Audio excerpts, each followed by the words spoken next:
really have to talk about and have a culture that positively says, where you have leaders that are comfortable to say, let's have more children. That seems so simple, but it's incredible how, especially on the liberal side, leaders across the Western world, are just completely allergic to saying that. They, just the idea of saying, you should get married and have a family, they'd rather disappear than say those words.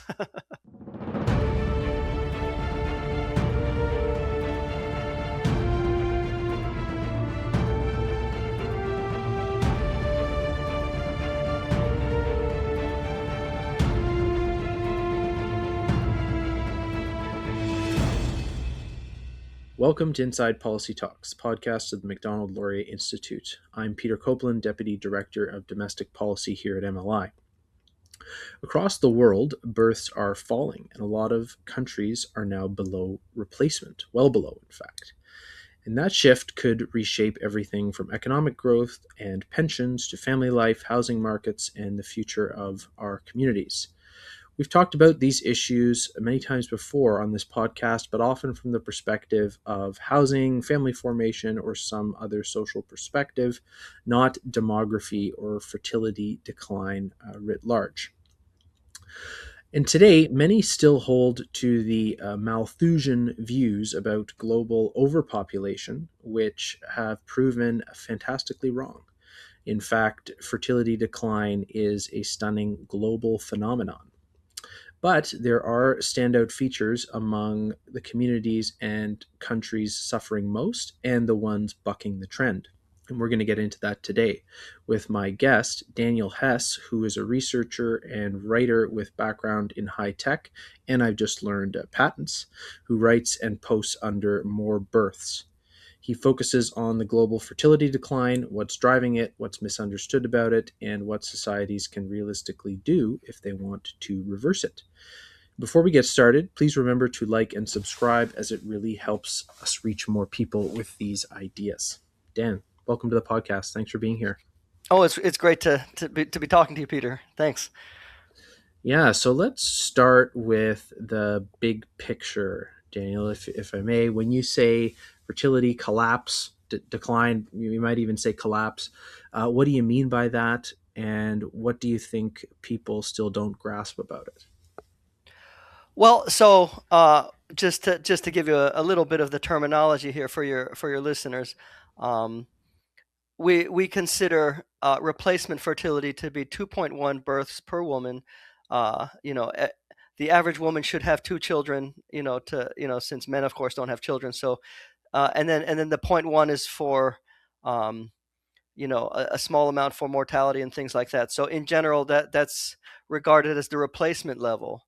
So Canada in the last few years has had a fertility rate of 1.25, which is far, far below replacement. That's that's less than 2/3 of that's barely more than half of replacement. So we're talking dramatic decline. And remember that the thing with births is that it is compounding. So you have exponential growth. If you have above replacement fertility, you have exponential decay. So every generation is smaller than the last. And when you have a situation like this, it's very hard to get a prosperous future. And as you mentioned, I work with inventions, and one of the remarkable things about the inventive process and the technological process that we've seen over the last several hundred years since the Industrial Revolution is that more people means more innovation. You have these network effects. And you have economies of scale, and so contra the Malthusians, it turns out that when you have a lot of smart people working together, the sum is very much greater than the parts. Mm-hmm. And so we've had this prosperous, virtuous cycle of more people has meant greater innovation and more wealth for everybody. And so the opposite that we can expect to see is if there's fewer and fewer people, you're gonna lose economies of scale. You're gonna actually lose innovation.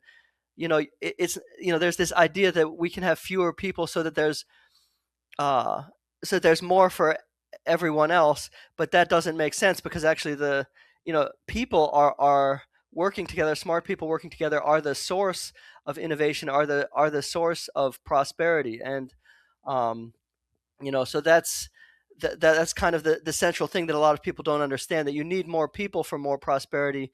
You have fewer people, that's actually a world of decline and decay.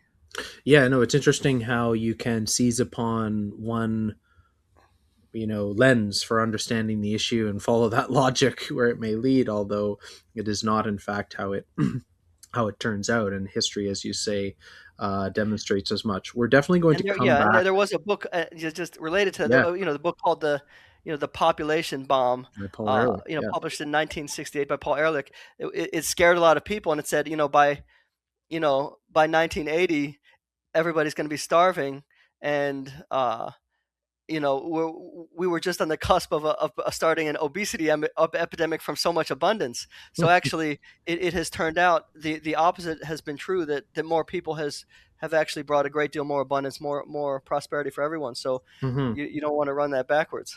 Yeah, when we're going to get into the forecasting of what may occur and transpire in our societies as these demographic bulges of baby boomers start to move out of the workforce and eventually die, and we are left with cohorts that have much fewer people in them.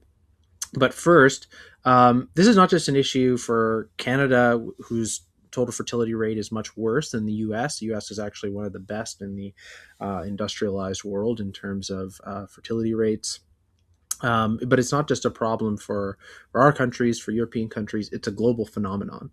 So, what are the big trends right now, and what are the key drivers of it? Since it's so global, it has to do, I would think, with modernity and the profound social changes that have transpired in the past Yeah, several you're hundred right. years. You're right. So let's dive in a little bit. So uh, the problem currently is most severe in East Asia. You have China, which was until recently the most populous country in the world. Is has a fertility rate of, well, we don't have the new numbers yet for 2025, but they are likely to come in at around 1.0 or below. And remember, China is still developing. Their GDP per capita is still, far lower than, say, Korea and Japan. And typically, as countries climb the the curve of becoming a developed country, fertility rate drops. So if China's already at 1.0 now, you can imagine that they may be headed to South Korean levels, which is, in South Korea, you know every uh, every 100 people are expected to have something like uh, four great grandchildren. So we're talking, in the span of less than 100 years, dramatic collapse of some of these East Asian countries. Now Europe is doing generally a little bit better, maybe around, so country, yeah, again, East Asian countries are around 1.0, a little bit less, a little bit more, which is really catastrophic. European countries tend to be at the low end; they can be as low as 1.0. Like Poland is and some of uh,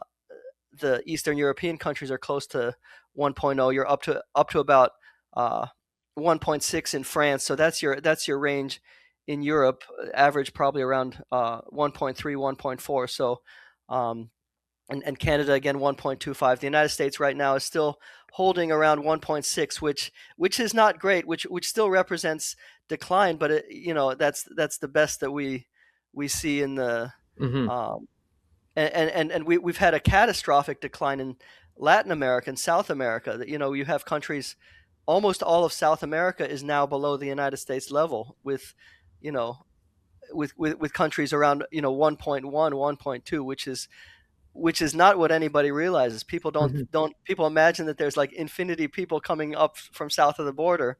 Hmm. That's very much not true. Actually, they have a more severe birth rate crisis now in Latin America than in the United States. Mm. So, one quick question, point of clarification about terminology here, Daniel. There's the total fertility rate, which you've mentioned, but then if you look at just the annual population figures, excluding immigration, even births minus deaths, you get a different story, right? And that's probably because we have an aging population, but it can be easy to misread the headlines when you're reading about the different stats that can be used here to understand population.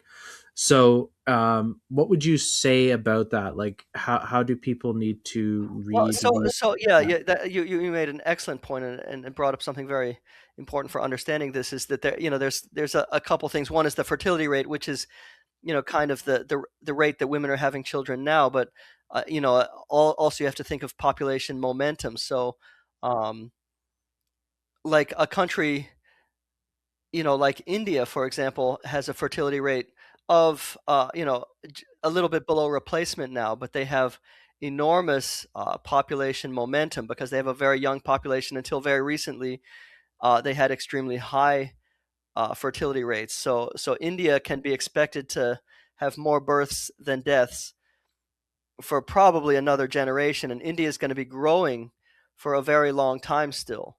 Whereas Japan, for example, has a very low fertility rate, and they've had a very low fertility rate for almost 50 years.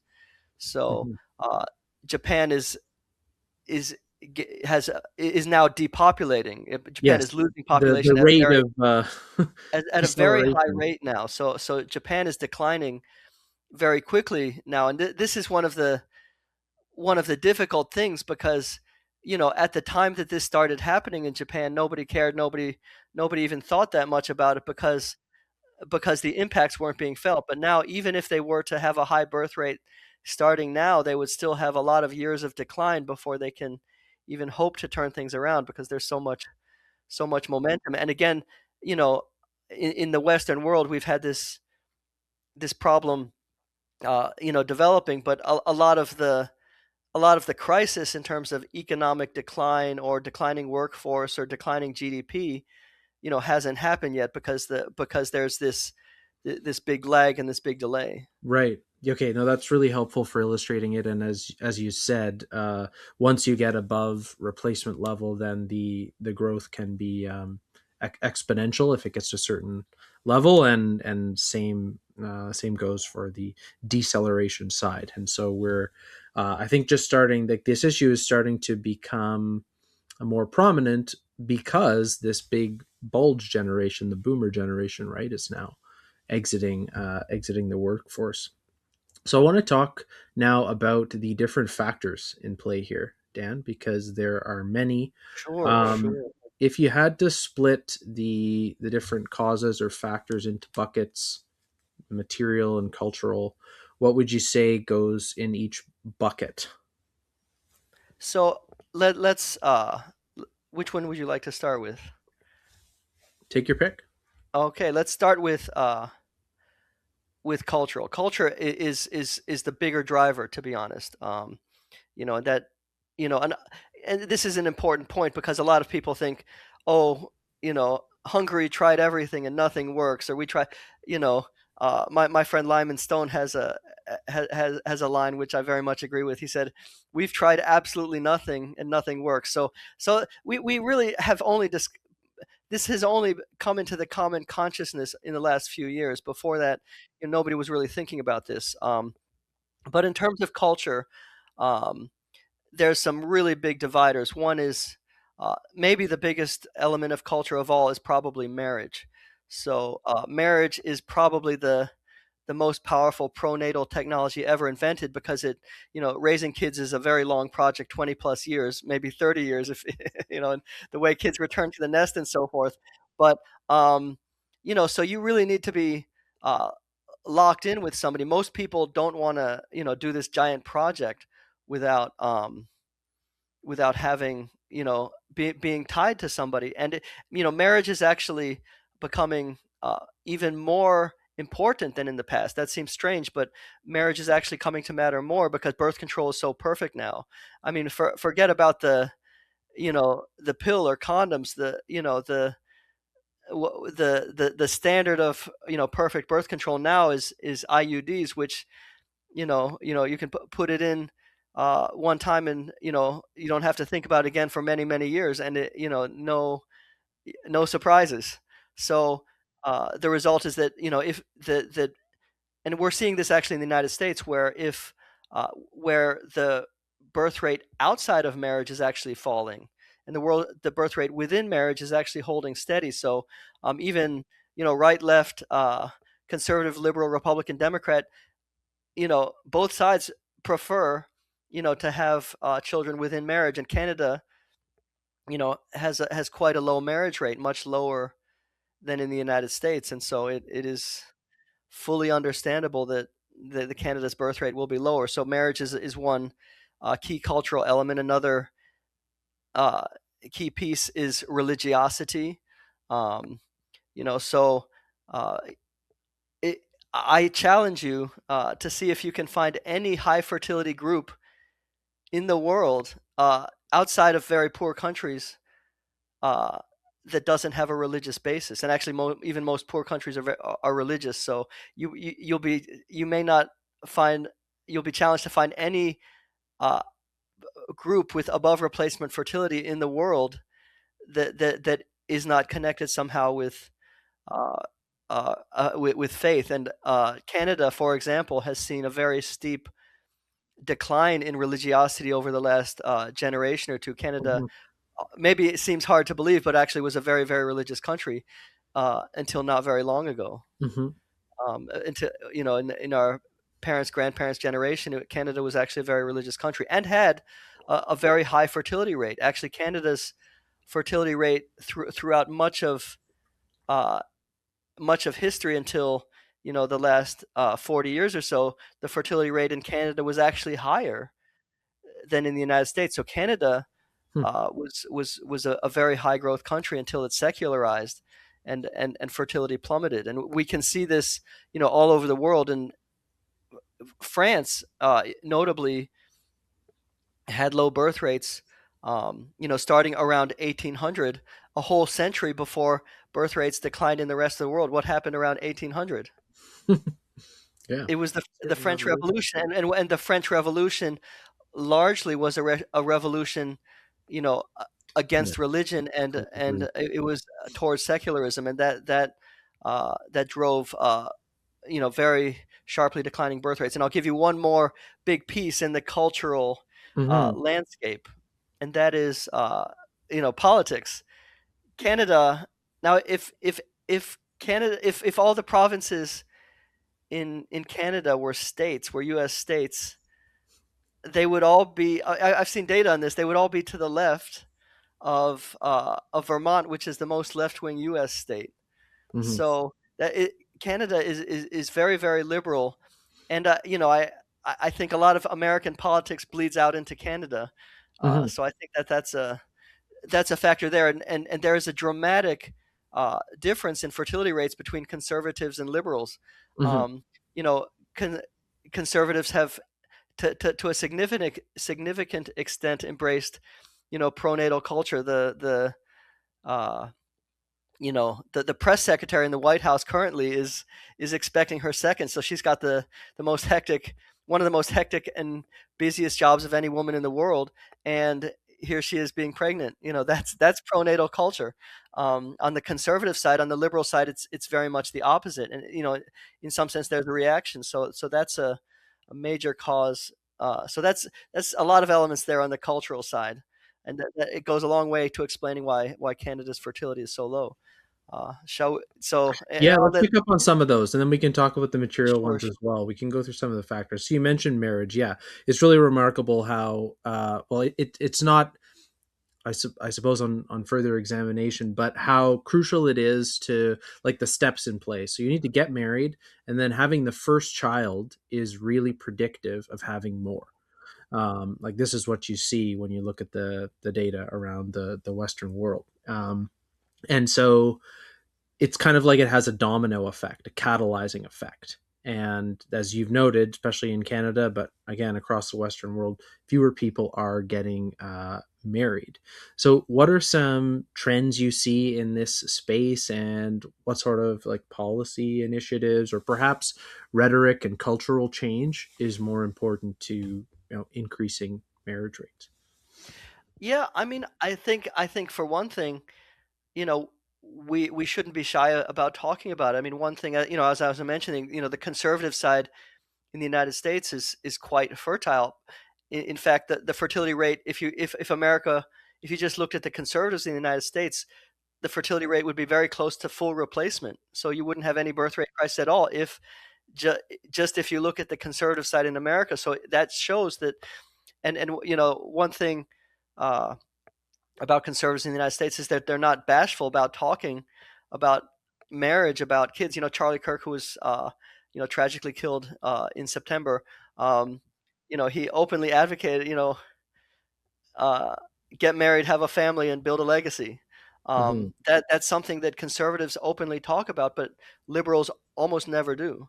Hmm. And so you can spend however many billions on family policy, but uh, if political leaders are too shy to talk about it, they're leaving on the table their best instrument for changing things. Yeah. And mere words has a massive effect. So that's a big difference. Yeah, no, I can certainly see that. I wonder. Let's shift now to parenting and some of the other issues pertaining to family formation, things like that. I want to say that the norms and expectations around parenting have shifted dramatically. We have all these terms now from like helicopter to I think there's like a bulldozer or a steamroller too parenting that just comes and eliminates all of the problems for children. And generally, our preferences change as we become wealthier, as we have more options. It becomes you have more time in a certain sense to devote to certain things. There's kind of a safety culture that has arisen as well that seems people seem to believe that they need to invest a lot of time in parenting, and we have a kind of risk aversiveness that goes with the safety culture. So, do you think this is affecting at all the way people think about marriage and parenting? And does it like raise the costs and make it less likely for people to enter I, into? I, I do think so. I think you're onto something, quite um, quite strongly. Which I was talking about the very low birth rates of Asian countries, but we also see that in the United States, which doesn't have many of the same issues that you see in East Asia. But one thing that seems to be universal is tiger parenting. The battle hymn of the tiger mother by Amy Chua was a I hope I got that name. I hope I Yeah, yeah, pronounced yeah. that They're right. right. Yeah. But she really created a firestorm when she proudly talked about how ferociously she parents her children. Hmm. And you know that norm isn't probably good for birth rates because it's so difficult. And uh, you know Korea is so, the parenting culture and the student culture and it's all so intensive and challenging. So who would have a giant family in a case like that? But here's a little counterpoint, which is that um, nearly almost every United States president came from a very large family. So the average family size of families that produce the United States president, the average number of children is above six. So this is kind of, and you can debate this or that president, but it kind of, you know, if you want to talk about the height of like human accomplishment, being a United States president has to be up there. And among the 40 something presidents we've ever had, uh, almost all of them came from a very large family. So that really flies in the face of the claim that you need to have, fewer kids to raise them well. Actually, the social dynamic of a lot of kids bouncing off each other is seems to be very good for kids, especially socially. Yeah, and it becomes culturally normative. I think, social scientists tend to be, because it's easier to quantify certain things, more averse to studying and ascribing weight to these cultural phenomena. But there are plenty of ways of showing how influential they are. And I think, for one, you're already seeing some of these shifts where you're seeing, people like Taylor Swift and other prominent figures start to talk differently than politicians talk differently. Mm, yeah, family and things get portrayed differently in media, and you start to see behavior change. So I think it's certainly worth delving into further. I want to shift a bit to some of the dynamics in medicine related to family formation and relationships. So one of the things you see is deferred uh, coupling and then childbirth age. So they're getting later and later.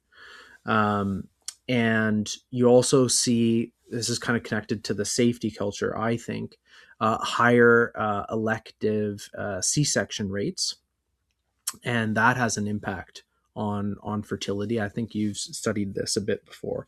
And then we have the impact of reproductive technology, right?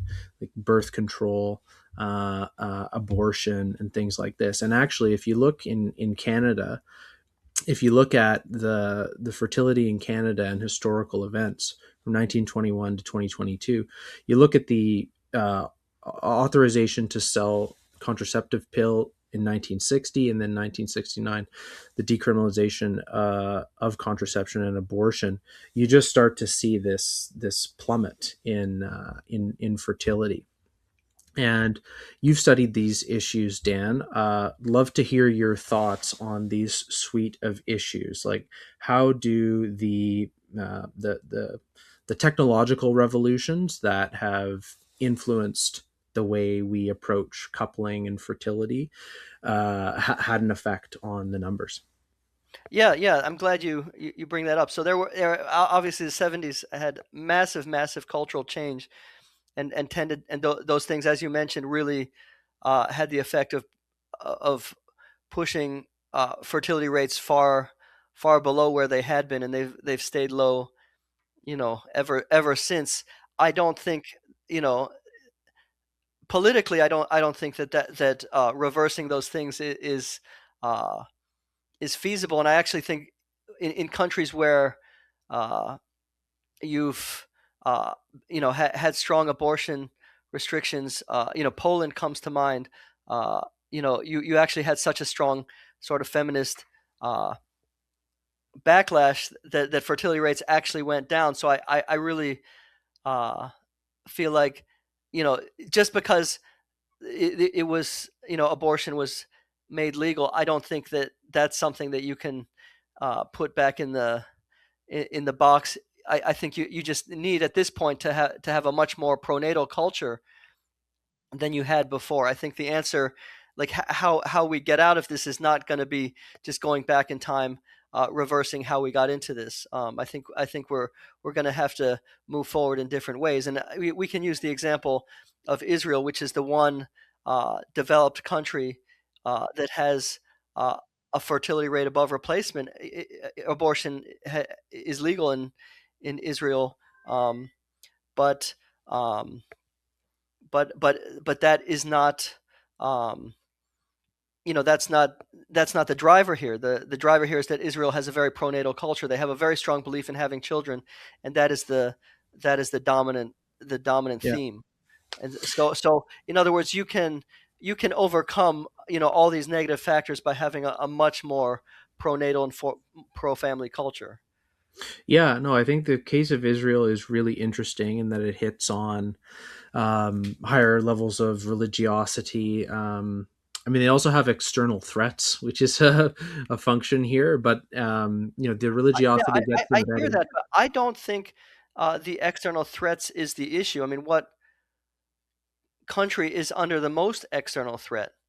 It is Ukraine, and Well, you Ukraine. can't view any factor in isolation. Yeah, which is to say, but there's a lot. Azerbaijan is another example of a country that has had massive territorial threat, and both Ukraine and Azerbaijan have very low fertility rates. Yeah, And but I think it's again how the factors right, combine together. which is, but what I want to say about Israel is really that they have a very intentional Yes. pronatal culture. They don't, what another country that is under severe territorial threat is South Korea.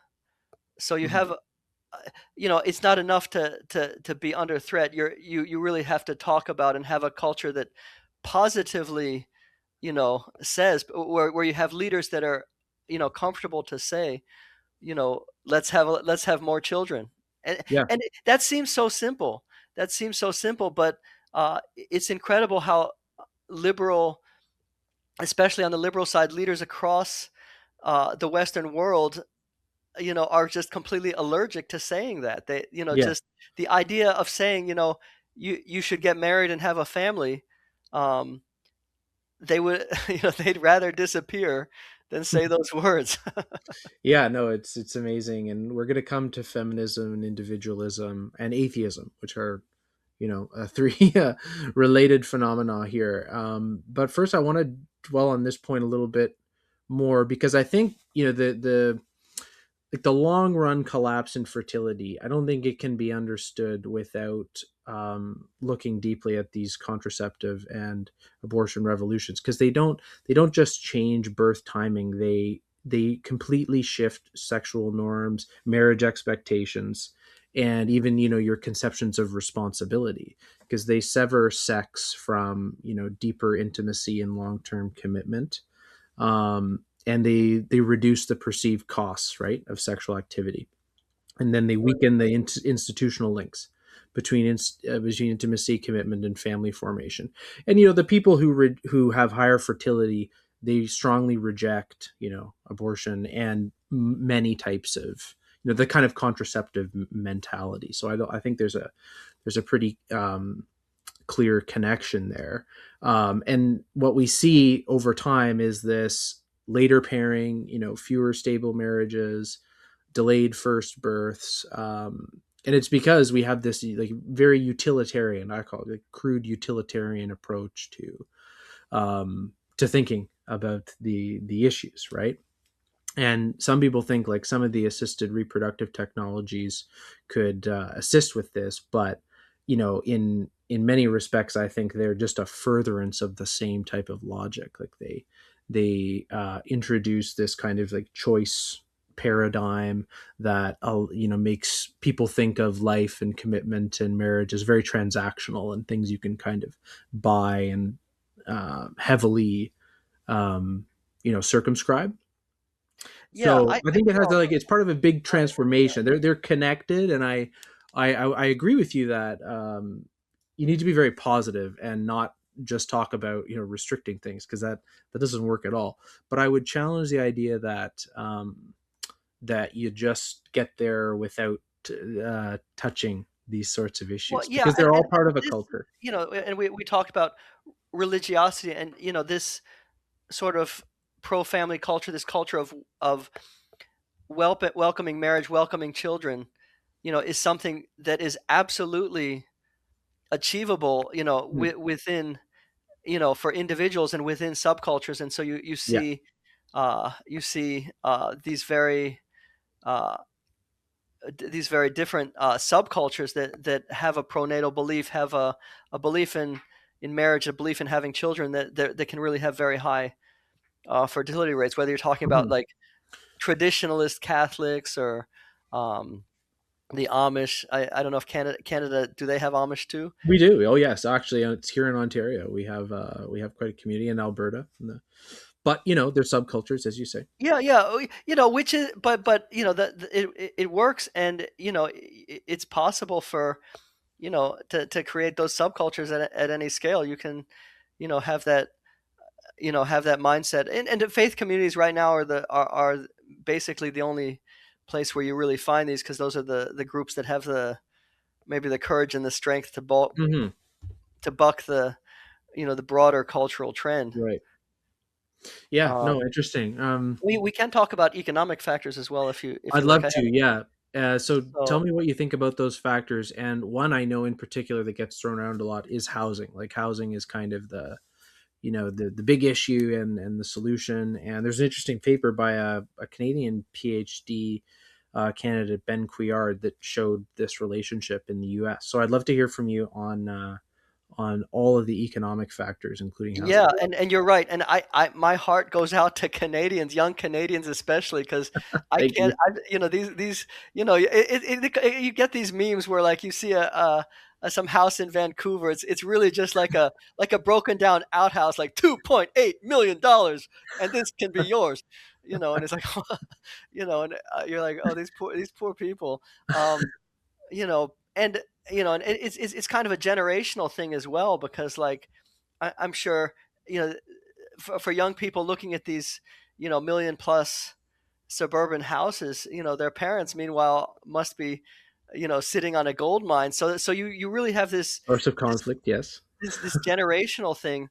And yeah, that is a big problem. And, Canada's experiment with extremely high levels of immigration is tied to that because you're going to have a housing shortage if immigration is high enough. You're going to outrun the housing supply, and Canada experienced that probably more than any other country. Um, but Canada has, with housing, there's actually some other Canada specific issues that are add to the problem. One of them is this weird phenomenon where 90% of the land in Canada is like crown lands, which the I guess the king or queen of England. I guess it's a historical connection to Mhm. Canada's past as part of the extended British Brit Commonwealth, the yes. British Commonwealth. Um, but yeah, so if 90% plus of the lands are government lands that you cannot build on, I mean that's pretty absurd. I mean, all of this is not the most pristine national parks. Canada, this the Canada is full of prairie lands and all sorts of space. Canada is actually much larger in area Hmm. than the United States even.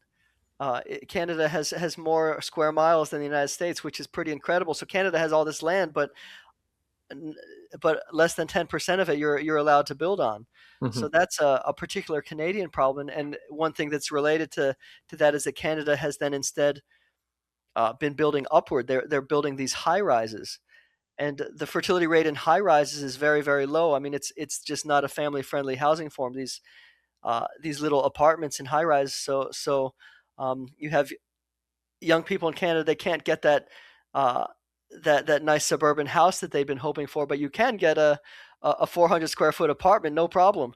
Hmm. But that's not great for families. So uh, that's another force more in the economic realm that's driving Canadian fertility. Not just housing prices, but the wrong kind of housing. Canada should be building suburbs like crazy. Instead, what they're building is high rises like crazy, which is really, taking the housing in the direction of East Asia, which is not what you want if you want healthy birth rates. So Canada really was a suburban country until pretty recently, and there's been this sudden and extremely dramatic shift toward um, toward high-rise towers. So in Toronto, I saw figures in 2024 there were 272 apartment towers under construction in Toronto alone. Like that's far more than any U.S. city. That's far more even than New York City, or L.A. or San Francisco. It's like an order of magnitude more than L.A. In terms of like the sheer amount of high rises going up. So Canada has this housing crisis, and they're solving it in like the worst possible way when you want to think about what's good for families. So that's another issue. As well. Another, on the economic front, another point um, is the incomes of young men in particular. So when young men, and this is I wouldn't say that this is specifically a Canadian problem. It's a big problem in the United States as well, where you have young men in particular that are underachieving, especially in relation to young women. Um, in Canada as in the United States, uh, young women are going to college and graduating from college in vastly higher numbers than young men, and these young women look around with all these young women with all this accomplishment, look around and see these men with probably, often a lot less education and a lot less income than they have, and these men don't look like very appealing partners to them. So actually, if you want to help women find, to succeed, actually you want to raise up the men. Very interestingly, find a way to, create an economy where more young men can succeed than young women will be finding the partners that they're hoping for. Yeah.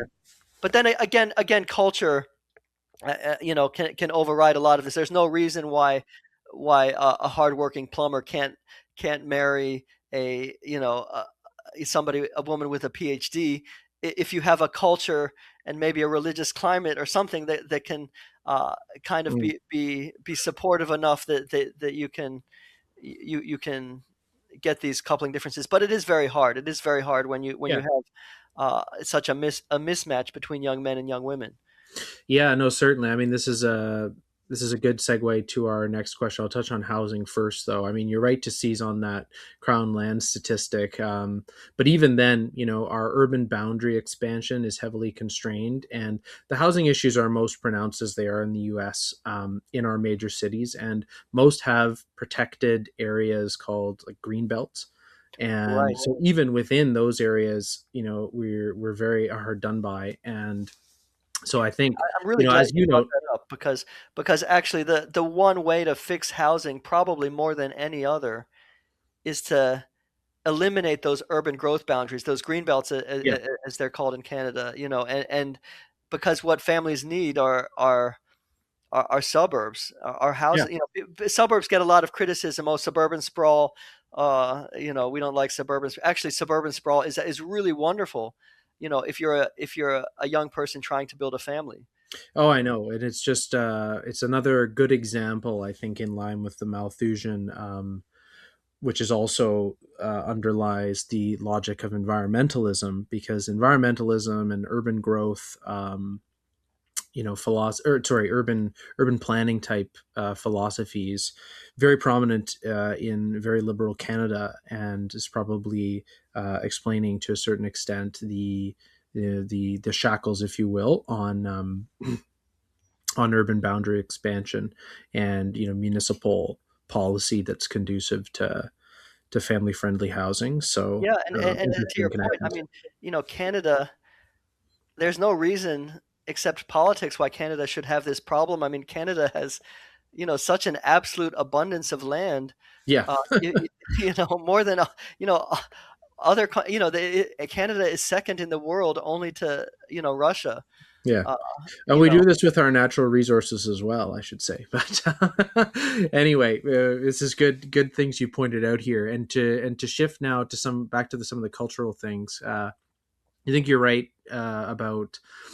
Well, these are sex differences to a certain extent that manifest psychologically, and women need security in a partner, primarily because of the greater vulnerability they have during childbearing, and that's harder to see in men who are less and less today, suitable marriage partners because of their economic and educational attainments. But I want to dive in a little bit into how liberal individualism, in particular, and feminism are associated with fertility. I think you alluded to it earlier on. Political differences and ideological differences are significant when it comes to this phenomenon. yes, yes, and yeah. So you talk about feminism, and my sister, who's an incredibly accomplished. She's an advisor to to tech uh, to tech companies, and particularly uh, to C-suite people. She has a business where she's an advisor to these companies. So she really has a great deal of talent and awareness. But her perspective, which she shared with me, is that um, it, is that feminism is missing a lot of women, actually, because um, you know you feminism when you have this version of feminism that casts aside marriage and family, that's casting aside something that most women want. And so you really have this problem here of maybe the wrong kind of feminism. A better Mhm. maybe what we need is a better feminism, a feminism that really uh, wants to support women in all the roles that they want to do, not including the family role and including motherhood. You know, a real feminism should have a place for mothers, because that's a very important part of being a woman. So her perspective is that we need a a better feminism that's a and related to that. um I think the left uh needs to find their own kind of pronatal culture. And it's not unheard of, actually. I mean, We used to have it. yeah, that's right, they're used to kind of protecting the worker, and working family. In Minnesota, I mean, Minnesota's making the news for having a very left-wing government these days. But I think they're like, you have these party names on the left, like the Working Families Party. I mean, it really taught the whole point was that the economy should be a family supporting economy. And so that was a very strong part of the left, until the recent past. So this anti-family thing, it's a real thing now on the left, but that's not how it used to be. And there, very interestingly, there was, people don't realize this, but you don't have to go back very far, just to the 1980s, and there was no birth rate gap between Republicans and Democrats in the United States. They had the same birth rates. We can't even imagine that world now, because Yeah. the chart has diverged so much. Yeah, you want, so to a certain extent, when issues become politicized, it's because there are differences of opinion on them. And for things that are good, you want them to become accepted and depoliticized and have a broad, degree of agreement across party lines. So I certainly hope for that as well. That Yes, yes, the left 100%. gets, We yeah. we need I've joked to people that I would give a limb of my body to see a vital uh pronatal movement emerging on the left, because Hmm. that's the big thing that's lacking. But also, if you're on the political left, like, and you're wondering, uh where, if you want to have influence in the future, you want to have your side represented, you would think that the people on the left would want to address this. Well, it just matters who educates the children, unfortunately. But Eh, flaw in that argument. maybe But no, that's no, it's very true. And look, people. I think another facet of this phenomenon is just the isolation and like the social problems that comes from shrinking networks of people. So there are a lot of positive economic network effects, but also countless social ones.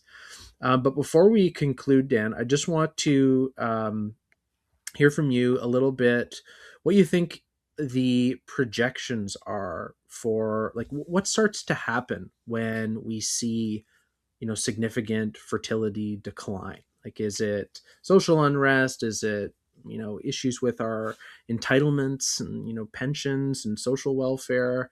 What do you foresee happening? And then are there any like can technology offset this, or do you think the best hope is significant shifts in culture that then have a ripple effect and start to change people's behavior? Yeah, I mean, so there's several questions there. Let me Yeah. let me try to take them. So we're looking at the long-term effects. I mean, Yeah. for parts of the world, and I would say even for the global economy, this is going to be catastrophic, cataclysmic even. I mean, the whole global system is predicated on growth. That's your assumption.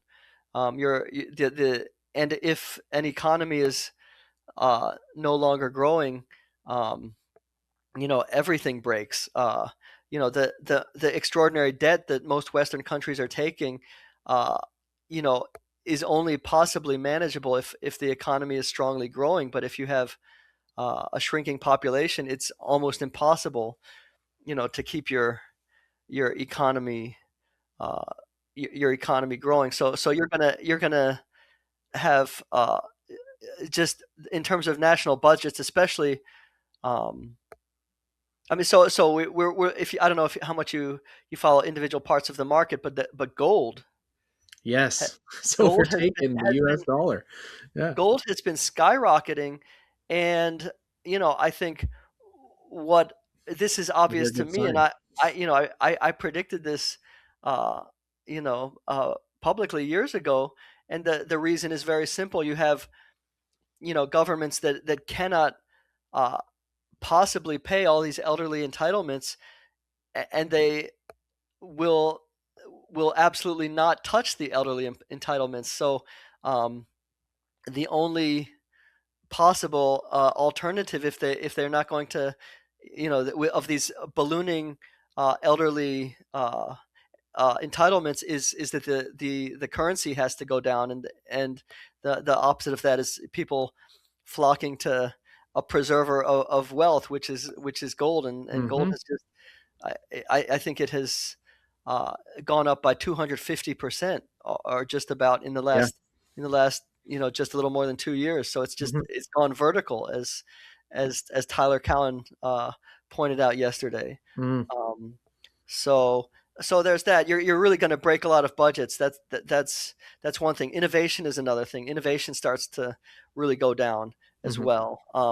And that we have this kind of assumption that there's always new fun gadgets, and that the future is always more. We'll always offset our Yeah, challenges. but Yes. but if you are um, and I mentioned that I work in patents. If you look at the countries that have the highest rate of patenting in the world, they have those are the very countries that have the lowest fertility rates. So innovation is not dispersed evenly around the globe. There's a few countries uh, that are key innovators, and those are the very countries that tend to have this crisis the most severely. The highest rate of patenting uh, in the world by any country is South Korea, and South Korea has the lowest fertility rate of any country. So this is, you know, you're We're trying to secure your.